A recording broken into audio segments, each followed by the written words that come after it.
Fala pessoal, tudo bem com vocês? Meu nome é Francisco de Assis Júnior, sou cirurgião dentista e o que eu quero falar com vocês hoje é sobre a sensação de dormência que algumas pessoas têm relatado após procedimentos de extrações dentárias, sobretudo extração de sisos. Então relataram dormência na língua, de um lado da língua, dormência nos lábios, né?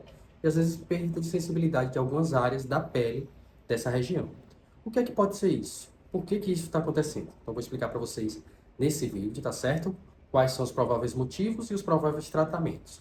Mas antes disso, gente, eu vou pedir para você se inscrever no meu canal, para você não perder mais nenhum conteúdo a partir de hoje. Só tem conteúdo interessante, relevante, que vai modificar a vida de vocês de alguma forma. Curte esse vídeo se você acha que é um vídeo interessante, que ninguém falou sobre esse assunto como eu vou falar. E assim você sinaliza para o YouTube que meu conteúdo é interessante e ele entrega para mais pessoas, tá certo? Então agora, vamos às informações. Primeiro, gente, quando o paciente sofre um procedimento de extração dentária, sobretudo extração de sisos, é um procedimento onde há dano tecidual, né? Existe um dente no alvéolo dentário, como vocês podem ver, né? O dente ele fica encaixado dentro do osso da sua casinha, que é o alvéolo dentário, e ele está ligado a esse osso pelo ligamento periodontal. Pério significa ao redor, odonto do dente. Então é um ligamento que liga o dente ao osso. E esse ligamento, ele é chamado da menor articulação que nós temos no nosso corpo, que são as gonfoses. Elas fazem amortecimento, né, lateral e assim, lateral e longitudinal desse dente, e ajuda também na questão da propriocepção, de você perceber a intensidade de força que você vai usar para morder determinados alimentos, né, entre outras coisas. Esse ligamento periodontal, que faz a ligação do dente com o osso, ele é vascularizado, né? E também tem nervos associados a ele, que é o nervo, digamos, vamos focar em um dente que é o dente inferior, a gente tem um nervo alveolar inferior, né? Mas tem também os dentes superiores, que tem os nervos alveolares superiores anteriores, superiores médios, superiores posteriores. Mas vamos focar no dente inferior para ficar mais compreensível para vocês. Próximo, gente, a esse nervo alveolar inferior, que é um nervo, é um ramo do nervo trigêmeo, né? É o ramo mandibular do nervo trigêmeo. Nervo trigêmeo porque ele tem três ramos, né? O ramo mandibular, ramo maxilar e ramo oftálmico, por isso que chama de trigêmeo.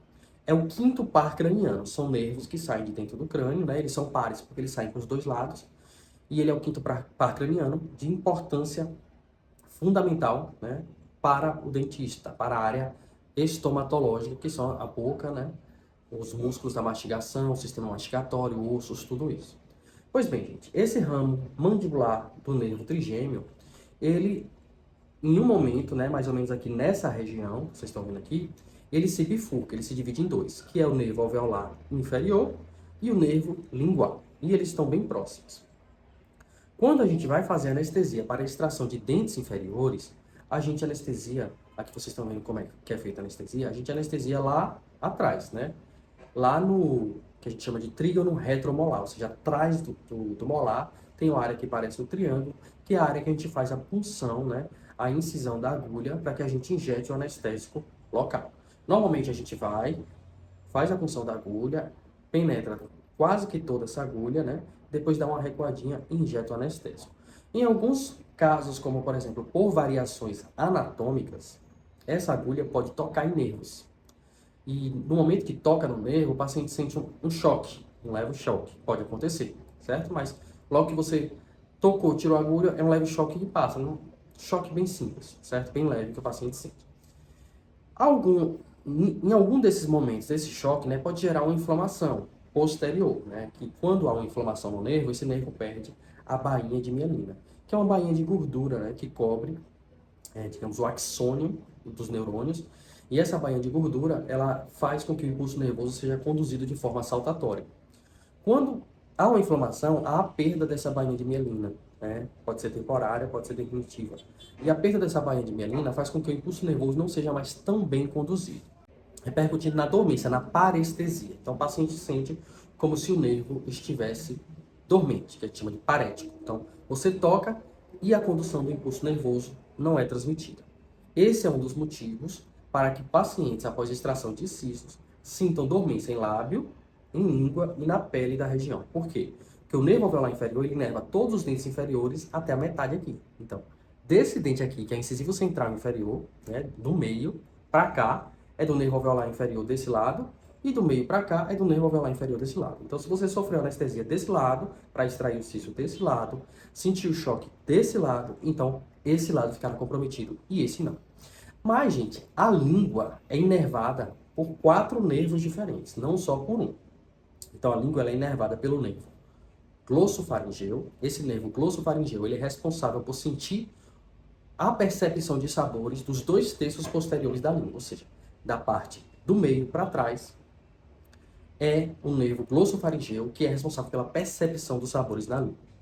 Da parte do meio para frente, um terço anterior da língua, quem é responsável pela percepção dos sabores é o nervo facial. O nervo facial, ele é o 7º par craniano, e ele sai do crânio, ele atravessa o forame, mais ou menos aqui no osso temporal, e ele vem para toda a face, né? Ele passa por toda a face, então é responsável pela inervação dos músculos da face. Então, todas essas contrações que a gente faz na face, a mímica facial, é o nervo facial. E ele também é responsável pela percepção de sabores do terço anterior da língua, né? Outro nervo, gente, que inerva a língua é o nervo hipoglosso. O nervo hipoglosso, ele é responsável pela movimentação da língua. Isso que eu estou fazendo com a minha língua é o nervo hipoglosso que está em ação. E o nervo trigêmeo, né, o ramo mandibular do nervo trigêmeo, ele é responsável pela sensibilidade da língua. Então, o nervo trigêmeo ele não percebe sabores, mas ele percebe sensibilidade. Então, se eu estou tocando minha língua no dente, eu estou percebendo que eu estou tocando minha língua no dente, é o nervo trigêmeo que está em ação. Se eu sinto uma queimação quando eu consumo um alimento quente, é o nervo trigêmeo que está em ação. Se eu mordo minha língua e sinto uma dorzinha, é o nervo trigêmeo que está em ação. Então, quando o paciente sente a língua dormente, né, os lábios dormentes, provavelmente o nervo trigêmeo foi lesado nesse procedimento de anestesia. E qual seria um outro motivo, gente, para você sentir essa língua ou dormente ou não perceber os sabores dessa língua? Seria o nervo facial. Então, quando o paciente vai extrair dentes cisos, dentes posteriores superiores, né? Se for um edema considerável, um inchaço considerável, esse edema, esse inchaço pode comprimir esse nervo facial no forame que ele passa aqui no osso temporal. E quando ele comprime, ele pode causar inflamação, que eu já falei para vocês, né, que é uma neurite, e isso pode favorecer a perda da baía de mielina. Então, também pode dificultar o impulso nervoso a partir dessa área que teve a lesão. Então, esse paciente pode diminuir a percepção do sabor dos alimentos e pode também ter paralisia facial no lado comprometido.